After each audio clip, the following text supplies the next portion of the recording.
Hey everyone, it's Solvi. I know it's been a while since I did a video, I apologize about that, but today's video is going to be on the longer side, so I hope that makes up for it. Today we're going to be drawing a band tour poster for the Class A band from the School Festival arc.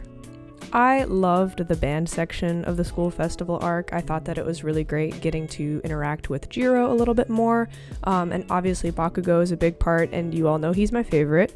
But also I love real life rock bands and the aesthetic of specifically like J-rock, visual kei, all that kind of stuff. So I really wanted to go to town on their outfits specifically, mostly because the outfits they end up wearing in the show are pretty boring. So I just wanted to lean into that alternative rock aesthetic much more. I did still want them to be recognizable though, so I ended up keeping the color scheme of orange and black, and I think that did a nice job of tying it back to their canon outfits in the show. But basically, this poster is from a universe where they're an actual rock band and not just a school band for their school festival. You can see that I'm putting down my flat colors. I had a little bit of trouble making everybody's crazy hair colors fit into a harmonious color scheme, but I think we got there at the end of a little bit of fiddling. You can see that I'm also doing a lot of collage overlay effects. Again, I wanted it to have that sort of like alternative punk DIY sort of feel to it.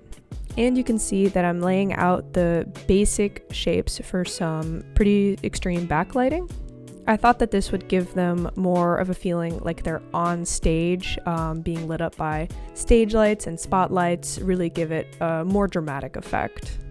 I actually almost never use backlighting. I think that it's really easy to kind of go overboard. You'll have to tell me if I went overboard with the backlighting in this piece. Maybe I did, but it's not something that I do super often. Although I'm pretty happy with the way it turned out in this piece. I spent a lot of time getting Jiro's face right since she's the front man of the band and sort of the character that this arc revolves around. And honestly, she was super fun for me to draw. Again, I love like an alt girl, so I had a blast doing her choppy purple haircut.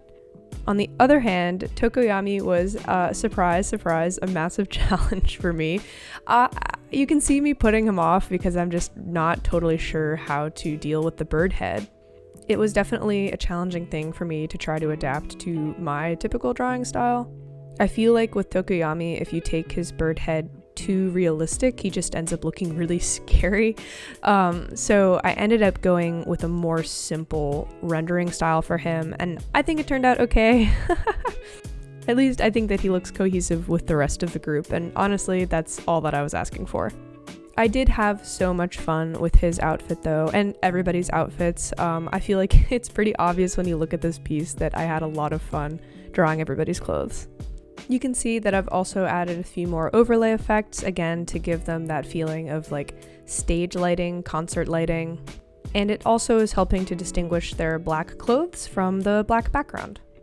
Now, sometimes I can get away with doing the text in Procreate, but this time I'm going to bring it into Photoshop. And that's because I really wanted to use like a ransom note font, especially for their like band headline.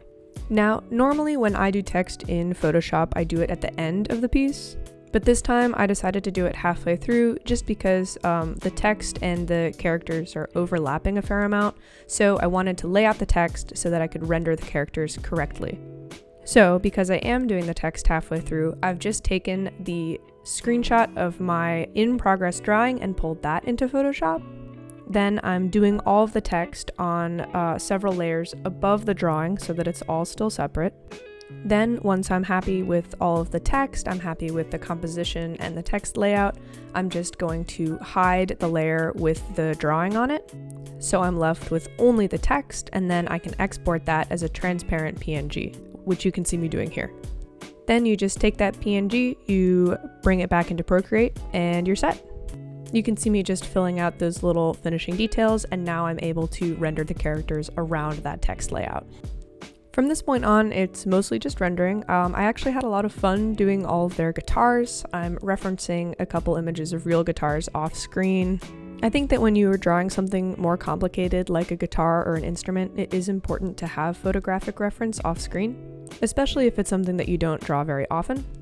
And that just helps you make sure that you're capturing all of the details and drawing it correctly instead of what you imagine a guitar looks like, I guess. Like, an important detail for me was including the pegs where the strap attaches to the guitar. I don't know what it's called, but that's a really little thing that would be easy to miss if I was just drawing from the imagination.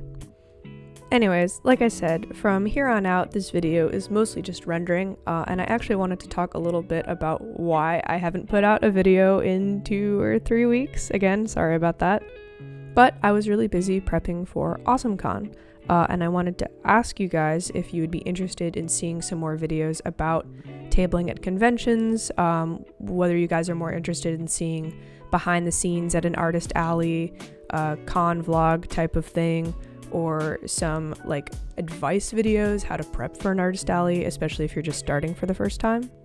Comment and let me know what you guys are interested in seeing. I'm currently scheduled to do a couple more conventions this year, and I've applied to a few more, so I'll definitely be tabling at Big Lick Nova Comic-Con next month. I've never done that show before, but I'm still pretty new to tabling myself, so I wanted to give it a try and just see how I do. I had a great time tabling at AwesomeCon this year. I did the show last year as well, and it's really a blast. It's such a big show. But anyways, all that to say, let me know if you guys want to hear more about behind the scenes when it comes to tabling at conventions. Anyways, back to the actual drawing. At this point, I am adding a lot of little finishing touches and small details. Because their band in the show is called A Band for Class A, I gave all of the characters either a little patch with an A, or Momo has a little embroidered A on her sweater. And I also gave Kaminari a UA sticker on his guitar, just as a little nod to their school again. I've given Jiro a couple of band patches for the fake bands that she wears t-shirts for in the show. So like she's always wearing her Deep Dope t-shirt. I gave her a little patch for that. And I also gave a couple of real band patches and pins. If you look really closely, you can see that Tokoyami has a My Chemical Romance button because I think that he would be a huge MCR fan. And I've given Bakugo a little 9 Inch Nails button because I am a huge 9 Inch Nails fan. This is not the first or the last time I've given Bakugo a 9 Inch Nails button, pin, t-shirt, etc. It's something that's fun for me to sneak into drawings. I also just gave Kaminari the exact same choker necklace that he wears as part of his hero costume, because it matched this outfit perfectly too. Actually, I think that everybody except Tokoyami seems to have ended up with a choker necklace. What can I say? I think they look cool. I can't help myself. I also forgot to talk about it earlier, but I also gave them all ties as another way to sort of tie in that school aesthetic, and Tokoyami and Kaminari are just straight up wearing their uniform jackets, just in all black. Anyways, just doing a couple more finishing touches, adjusting the levels, and they're all done. I hope you all enjoyed this longer video, and thanks again so much for watching.